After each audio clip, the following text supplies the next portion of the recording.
असाता का उदय हो सकता है, विकल्प हो सकते हैं, लेकिन ये त्यागी हमारे जैन धर्म की शोभा है। आज हम इन्हें पानी दे देंगे, दे तो छूटना होगी तो छूटेगी, और नहीं छूटना होगी तो नहीं भी छूटेगी, लेकिन हम बुद्धिपूर्वक नियम का उल्लंघन करके आगम की मर्यादा का उल्लंघन नहीं करेंगे, तो उनको अंदर ही अंदर सुन तो सब रहे थे सुन तो सब रहे थे, अंदर अंदर निर्णय हो गया कि ये गांव समाधि करने लायक है। और क्या बताऊं आपको, क्योंकि सल्लेखना में पढ़ने का मुझे बहुत प्रसंग बने हैं। ललितपुर में सुधा सागर जी का चौमासा हुआ था, और उस समय समाधि मरण के ऊपर एक संगोष्ठी हुई थी, और उस संगोष्ठी में वो पुस्तक भी छपी थी। यदि किसी के पास हो तो कदाचित लाना वो।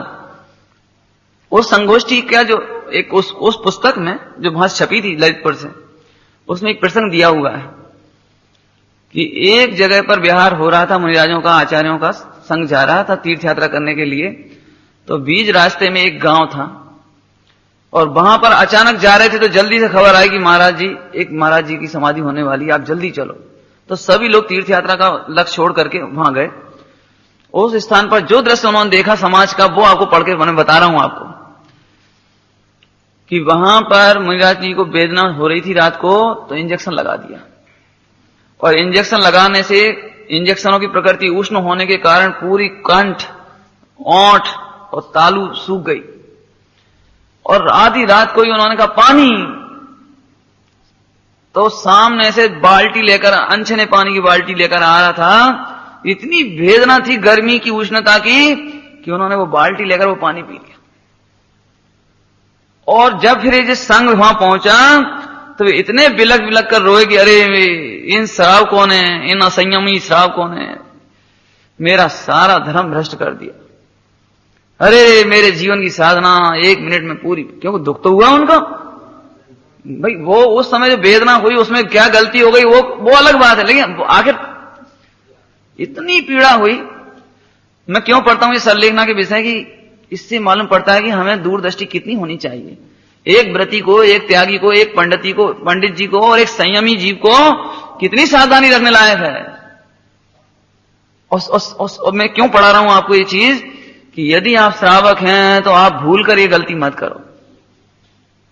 कई लोग कहते हैं साहब पाप तो हमें लगे, वो हमने तो गोली पीस के और रोटी में दे दी चुपचाप। ये बहुत बड़ा दुराचरण है।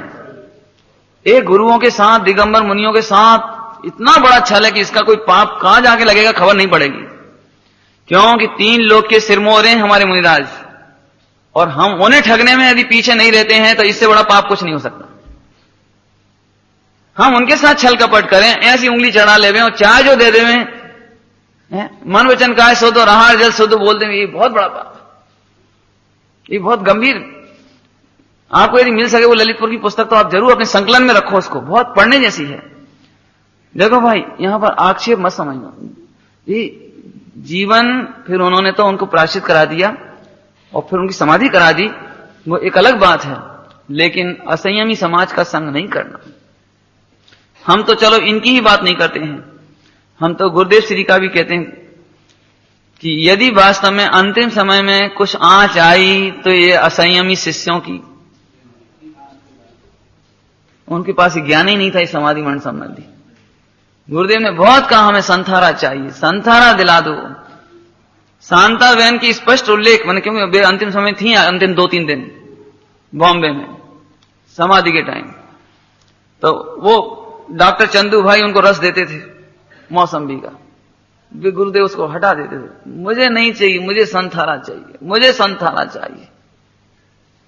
लेकिन बस कोई झूठ बोल करके, नहीं अभी तो तुम्हारी आयु है, अभी गुरुदेव ऐसा नहीं करो, और वही अज्ञानता कह लो, भावुकता कह लो, अंध भक्ति कह लो, मोह का अतिरेक कह लो, कि हमारे निमित्त से गुरुदेव बनना हुए।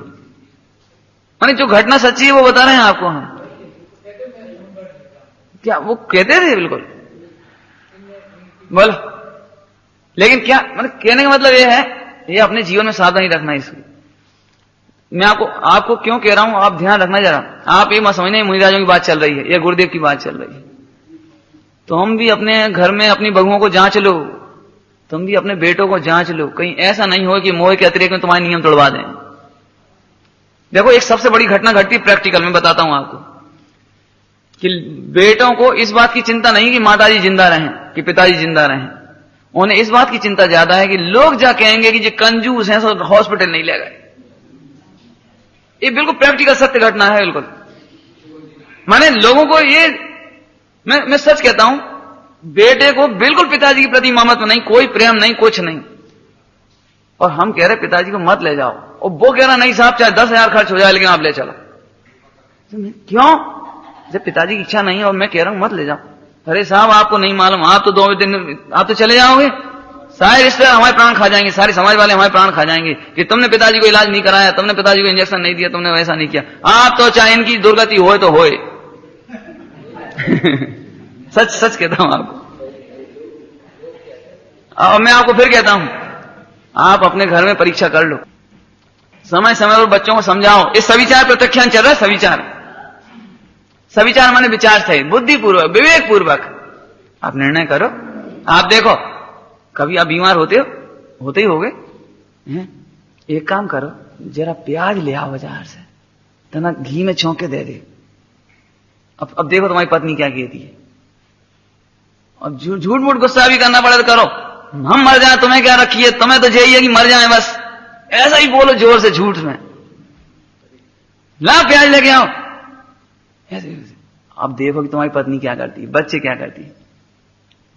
ये देखो कठिन लग रही होगी लेकिन ईमानदारी से कहता हूं, ये कोई भक्त प्रत्याख्यान मिजाजों का वर्णन नहीं चल रहा। मैंने पहले ही कहा है, हम भी ये देखें कि हमारा परिकर कैसा है, कैसी दवाएं देते हैं, हमारे नियम हैं उसके विरुद्ध देते हैं या नहीं देते हैं,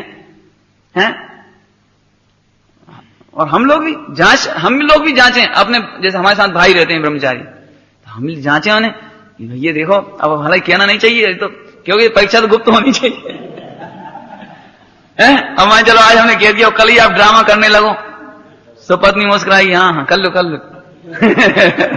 तो देखिए असली परीक्षा अभी नहीं, बिल्कुल नैसर्गिक तरीके से करना, शांति से। देखो एक बात है, जहां चाहे वहां राह है। यदि आप सही में परीक्षा करोगे तो हो सकती कोई बड़ी